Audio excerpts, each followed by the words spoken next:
ఇందిరం ఇల్లు కట్టడానికి basement level వరకు అయిన ఖర్చెంతో ఈ వీడియోలో చూద్దాం.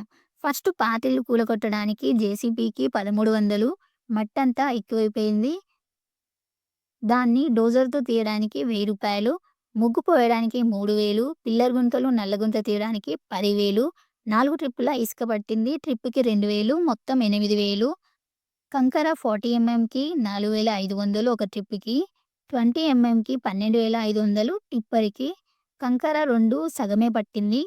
సలాకాకి 42,500, సిమెంట్‌కి 22,000, పిల్లర్ వేయడానికి కట్టెలు, తడకలకి 2,500, నల్ల కోసం గాజులకి 4,700.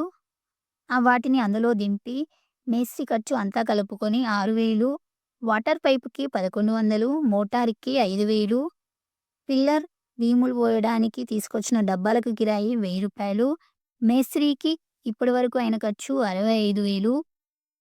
మాకు బేస్మెంట్ లెవెల్ వరకు అయిన మొత్తం ఖర్చు 1,77,000. ఈ వీడియో చూస్తున్నారంటే మీకు ఇందిరం ఇల్లు వచ్చే ఉంటుంది. మీకు ఇప్పటి వరకు వచ్చిన ఖర్చెంతో కామెంట్ చేయండి. అలాగే ఇందిరం ఇల్లుపై ఏమైనా డౌట్స్ ఉన్నా కూడా కామెంట్ చేయండి. ఇందిరం ఇల్లుకు సంబంధించిన వీడియోస్ చూడాలని ఉంటే ఛానల్‌ని సబ్స్క్రైబ్ చేసుకొని పెట్టుకోండి. లైక్ చేయడం మాత్రం మర్చిపోకండి. Thanks for watching.